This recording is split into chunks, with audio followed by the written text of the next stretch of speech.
നമസ്കാരം. ഗ്ലോബൽ സമയത്തിലേക്ക് സ്വാഗതം. യുഎസിൽ സ്ഥിരതാമസമാക്കാൻ ആഗ്രഹിക്കുന്നവർക്ക് അത്ര സന്തോഷം നൽകുന്ന വാർത്തയല്ല ഇപ്പോൾ പുറത്തു വരുന്നത്. കുടിയേറ്റം പൂർണ്ണമായും കുറയ്ക്കുക എന്ന ലക്ഷ്യത്തോടെയാണ് യുഎസ് ഭരണകൂടം ഓരോ നടപടികളും ഇപ്പോൾ നടപ്പിലാക്കുന്നത്. അതിനായി ഓരോ പുതിയ ബില്ലുകളും അവതരിപ്പിക്കാറുണ്ട്. ഇത് യുഎസിലേക്ക് പോകാൻ ആഗ്രഹിക്കുന്നവർക്ക് മാത്രമല്ല തിരിച്ചടിയാകുന്നത്, അവിടെ വർഷങ്ങളോളം താമസിക്കുന്നവർക്കും ഗ്രീൻ കാർഡ് അപേക്ഷകൾക്കായി കാത്തിരിക്കുന്നവർക്കും തിരിച്ചടിയാണ്. യുഎസിലേക്ക് പോകുന്നവർക്കും അവിടെ താമസിക്കുന്നവർക്കും ആശങ്കയുണ്ടാക്കുന്ന ഒരു വാർത്തയാണ് ഇപ്പോൾ യുഎസിൽ നിന്നും പുറത്തു വരുന്നത്. യുഎസിലെ കുടിയേറ്റ നിയമങ്ങൾ പൂർണ്ണമായും മാറ്റിമറിക്കാൻ പോകുന്ന ഒരു പുതിയ ബില്ല് യുഎസ് കോൺഗ്രസിൽ അവതരിപ്പിക്കപ്പെട്ടു എന്ന ഞെട്ടിക്കുന്ന വാർത്തകളാണ് ഇപ്പോൾ പുറത്തു വരുന്നത്. അസിമിലേഷൻ ആക്ട് എന്നാണ് ഈ പുതിയ ബില്ലിന്റെ പേര്. ഇത് വെറുമൊരു സാധാരണ നിയമ ഭേദഗതിയല്ല, മറിച്ച് നിരവധി ആളുകൾക്ക് പണി കൊടുക്കുന്ന അല്ലെങ്കിൽ വർഷങ്ങളായി യുഎസിൽ നിലനിൽക്കുന്ന കുടിയേറ്റ നിയമങ്ങൾ പൂർണ്ണമായും അടച്ചു നീക്കുന്ന ബില്ലാണിത്. ഈ ബില്ല് നിയമമായാൽ നിലവിലുള്ള നെറ്റ് ഇമിഗ്രേഷൻ അഥവാ കുടിയേറ്റ നിരക്ക് 85% കുറയുമെന്നാണ് റിപ്പോർട്ടുകൾ സൂചിപ്പിക്കുന്നത്. അതായത് യുഎസിലേക്ക് വരാൻ ആഗ്രഹിക്കുന്ന ലക്ഷക്കണക്കിന് ആളുകളുടെ സ്വപ്നങ്ങൾക്ക് ഇതൊരു വലിയ തിരിച്ചടിയായേക്കാം. എന്താണ് ഈ അസിമിലേഷൻ ആക്ട്? ഇതിൽ ഉൾപ്പെട്ടിരിക്കുന്ന പ്രധാന നിബന്ധനകൾ എന്തൊക്കെയാണ്? ഇത് ഇന്ത്യക്കാർ ഉൾപ്പെടെയുള്ള വിദേശികളെ എങ്ങനെയെല്ലാം ബാധിക്കുമെന്നാണ് ഇന്ന് നമ്മൾ വിശദമായി നോക്കുന്നത്. യുഎസ് കോൺഗ്രസ് അംഗമായ ആൻഡി ഓഗിൾസ് ആണ് ഈ ബില്ല് യുഎസ് കോൺഗ്രസിൽ അവതരിപ്പിച്ചത്. 83 പേജുള്ള ബില്ലാണ് അദ്ദേഹം അവതരിപ്പിച്ചിരിക്കുന്നത്. അസിമിലേഷൻ ആക്ട് എന്നതിന്റെ പൂർണ്ണരൂപം American system for sustainable immigration and mass immigration limitation achieved through imposing oversight nationality എന്നാണ്. യുഎസിൽ 1965 നിലവിൽ വന്ന ഹാർട്ട് സെല്ലർ ആക്ടും അതുപോലെ 1990 ഇമിഗ്രേഷൻ ആക്ടിലെ പ്രധാന വ്യവസ്ഥകളും പൂർണ്ണമായും ഇല്ലാതാക്കുകയോ തിരുത്തുകയോ ചെയ്യുന്നതാണ് പുതിയ ബില്ല്. യുഎസിന്റെ സമ്പദ് വ്യവസ്ഥയും സംസ്കാരവും സുരക്ഷയും സംരക്ഷിക്കുക എന്നതാണ് ഇതിന്റെ ലക്ഷ്യമെന്നാണ് ബില്ല് അവതരിപ്പിച്ചുകൊണ്ട് ആൻഡി പറഞ്ഞത്. ഈ ബില്ലിലെ ഏറ്റവും പ്രധാനപ്പെട്ട 5 മാറ്റങ്ങൾ എന്തൊക്കെയാണെന്ന് നമുക്ക് നോക്കാം.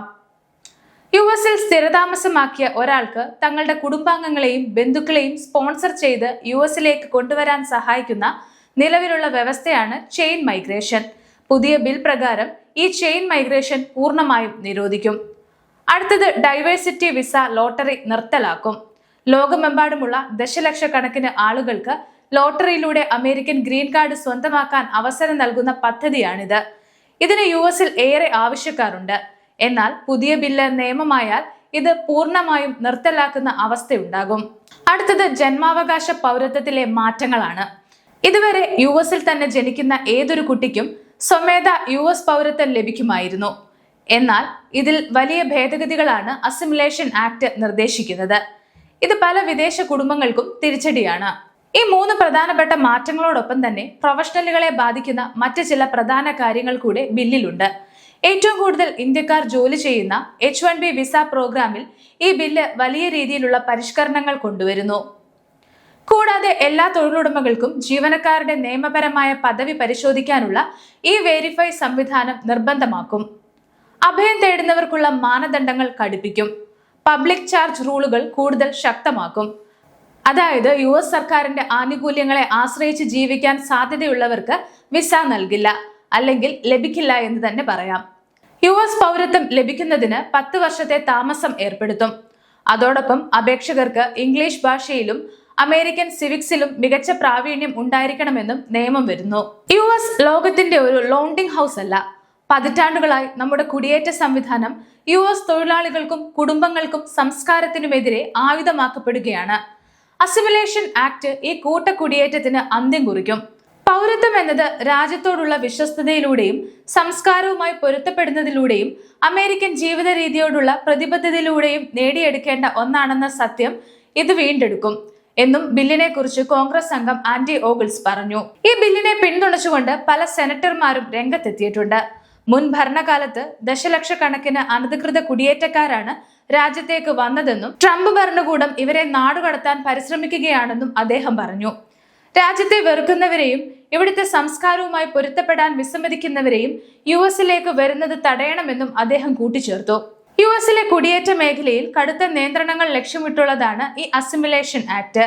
വിദേശ രാജ്യങ്ങളിൽ നിന്നുള്ള പ്രതിഭകളെയും സാധാരണ തൊഴിലാളികളെയും ഒരുപോലെ ബാധിക്കുന്ന വ്യവസ്ഥകളാണ് ഇതിലുള്ളത്. എന്നാൽ ഇവിടെ ശ്രദ്ധിക്കേണ്ടുന്ന ഒരു പ്രധാന കാര്യമുണ്ട്. ഈ ബില്ല് US കോൺഗ്രസിൽ അവതരിപ്പിച്ചത് മാത്രമാണുള്ളത്. ഇത് നിയമമായി പാസ്സാക്കിയിട്ടില്ല. കോൺഗ്രസിന്റെയും സെനറ്ററിന്റെയും അംഗീകാരം ലഭിച്ച് പ്രസിഡന്റ് ഒപ്പുവെച്ചാൽ മാത്രമേ ഇത് ഔദ്യോഗിക നിയമമായി മാറുകയുള്ളൂ. അതിനാൽ നിലവിൽ US പോകാൻ തയ്യാറെടുക്കുന്നവർ പരിഭ്രാന്തരാകേണ്ടതില്ല. എന്നിരുന്നാലും US കുടിയേറ്റ നയങ്ങൾ ശക്തമാക്കുന്നുണ്ട് എന്ന് നിങ്ങൾ മനസ്സിലാക്കണം.